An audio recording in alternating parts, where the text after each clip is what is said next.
Class 7 زکوٰۃ کا مفہوم، اس کے معنی میں نے آپ کو سمجھائے تھے، اور زکوٰۃ کا نصاب، زکوٰۃ کس پر فرض ہے اور کتنی فرض ہے، یہ میں نے آپ کو پڑھا دیا تھا کلاس 7 کہ سونے پر کتنی ہے، چاندی پر کتنی ہے، اس کا نصاب کتنا ہے، یہ سب میں نے آپ کو پڑھا دیا۔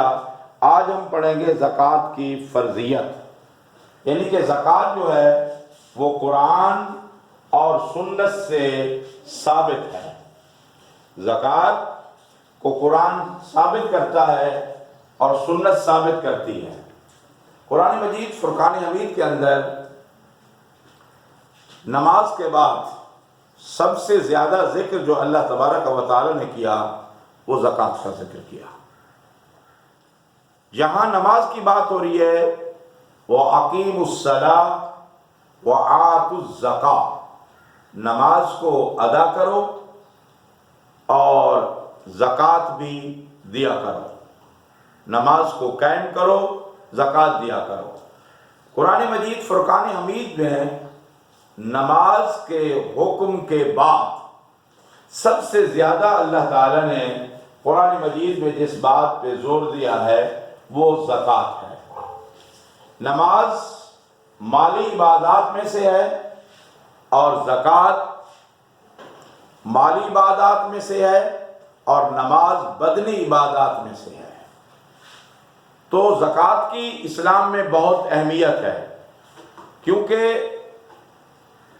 زکوٰۃ کا نظام ایک ایسا نظام ہے کہ جو معاشرے کو غربت، افلاس سے نجات دیتا ہے اور ضرورت مندوں کی، یتیموں کی، بیواؤں کی، ایسے ضرورت مند افراد جو معاشرے میں غربت کی زندگی گزارتے ہیں، تو زکوٰۃ ان افراد کی مدد کرتا ہے۔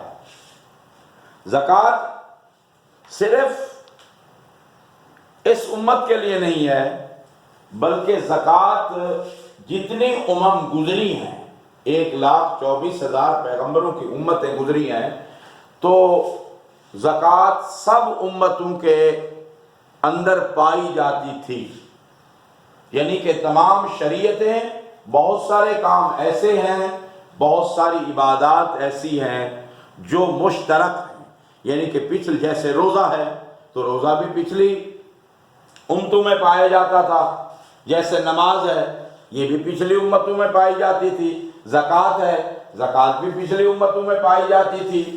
اسی طرح رشتہ داروں، یتیموں، مسکینوں کے حقوق ہیں تو یہ بھی پچھلی امتوں میں پائے جاتے تھے۔ تو بہت ساری چیزیں ایسی ہیں جو مشترک ہیں۔ مشترک کے معنی ہے پچھلی امتوں میں بھی یہ باتیں پائی جاتی تھیں اور اس امت میں بھی پائی جاتی ہیں۔ اللہ تعالیٰ نے ہر نبی کی امت پر، صاحب نصاب پر زکوٰۃ کو فرض کیا ہے، اور اللہ تعالیٰ نے اس کا قرآن مجید فرقان حمید کے متعدد آیات میں اس کا حکم دیا ہے، انما الصدقات للفقراء والمساکین۔ تو متعدد آیات اللہ تعالیٰ نے قرآن مجید کے اندر نازل فرمائی ہیں۔ اس سے معلوم ہوتا ہے کہ ایک مسلمان جو ہے محض زکوٰۃ ادا کرنے کے بعد اپنی تمام مالی عبادات سے وہ فارغ نہیں ہوتا، بلکہ اس کے لیے لازم ہے کہ وہ دوسرے نیک کاموں میں بھی خرچ کرے اپنے مال کو اور اللہ تعالیٰ کی نعمتوں کا شکر ادا کرے۔ تو پیارے بچوں، پیج نمبر آپ 20 دیکھیں، زکوٰۃ کی فضیلت، پھر زکوٰۃ کے اندر اس کی کتنی اہمیت ہے اور کتنی فضیلت ہے۔ زکوٰۃ سے ہمارا مال پاک ہو جاتا ہے، زکوٰۃ سے ہمارا مال نشو و نما پاتا ہے، زکوٰۃ سے ہمارا مال بڑھ جاتا ہے، زیادہ ہو جاتا ہے، کیونکہ اللہ کے فرض جب ہم ادا کرتے ہیں اور ان لوگوں کا حقوق ادا کرتے ہیں جو ضرورت مند ہیں تو پھر اللہ تعالیٰ ہمارے مال کے اندر برکت دے دیتے ہیں۔ زکوٰۃ ادا کرنے سے مال بڑھتا ہے، مال میں برکت پیدا ہوتی ہے، مال کی حفاظت ہوتی ہے۔ تو پیارے بچوں، پھر ہمارا مال محفوظ ہو جاتا ہے۔ تو قرآن مجید فرقان حمید کے اندر اللہ تبارک و تعالی نے حکم دیا سورہ بقرہ کے اندر، مثل الذین ينفقون اموالهم فی سبیل اللہ کمثل حبۃ انبتت سبع سنابل فی کل سنبلۃ مئۃ حبۃ واللہ یضاعف لمن یشاء واللہ واسع علیم۔ الذین ينفقون اموالهم فی سبیل اللہ ثم لا يتبعون ما انفقوا منا ولا اذى لهم اجرهم عند ربهم ولا خوف عليهم ولا هم يحزنون قول معروف ومغفرة خير من صدقة يتبعها اذى والله غني حليم۔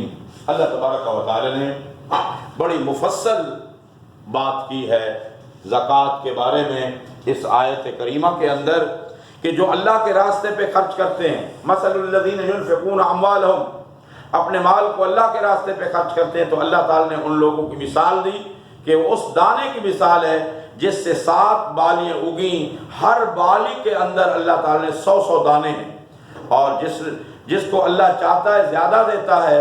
اللہ بڑی کشائش والا ہے، اللہ جاننے والا ہے۔ جو لوگ اپنے مال کو اللہ کے راستے پہ خرچ کرتے ہیں، پھر اللہ تعالیٰ پر ان کا کوئی احسان نہیں، نہ وہ کسی کو تکلیف دیتے ہیں، نہ وہ احسان جتاتے ہیں، تو اللہ نے فرمایا ان کے لیے بہت بڑا اجر تیار کر رکھا ہے قیامت کے دن۔ نہ ان لوگوں کو کوئی خوف ہوگا نہ غم ہوگا۔ جس خیرات کے بعد ایذا دی جائے، یعنی کہ ایسا کام نہ کیا جائے کہ آپ زکوٰۃ کی ادائیگی کریں اور ساتھ جتلائیں، تو اللہ تعالیٰ نے اس بات سے بھی منع کیا کہ آپ نے جتلانا نہیں ہے، اس سے تکلیف ہوتی ہے۔ آپ نے یہ کام اللہ کی رضا کے لیے کیا، اللہ کا حکم، اللہ کا فرض پورا کیا، تو اللہ نے فرمایا جس خیرات میں ایذا دی جائے گی اور یہ اس کے لیے ٹھیک نہیں ہے، بلکہ نرم بات کہی جائے اور درگزر کرنا بہتر ہے۔ اللہ جو ہے واللہ غنی حلیم، اللہ جو ہے بے پرواہ ہے، بردبار ہے۔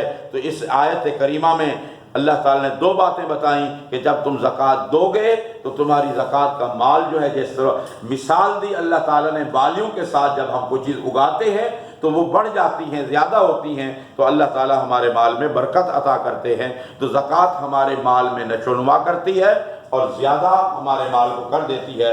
تو پیارے بچوں، آج ہم نے زکوٰۃ کی فضیلت آپ کو پڑھائی اور زکوٰۃ کی فرضیت پڑھ دی آپ نے۔ اب ہم اگلے پیریڈ کے اندر یہ پڑھیں گے کہ اس زکوٰۃ کے مستحق افراد کون ہیں۔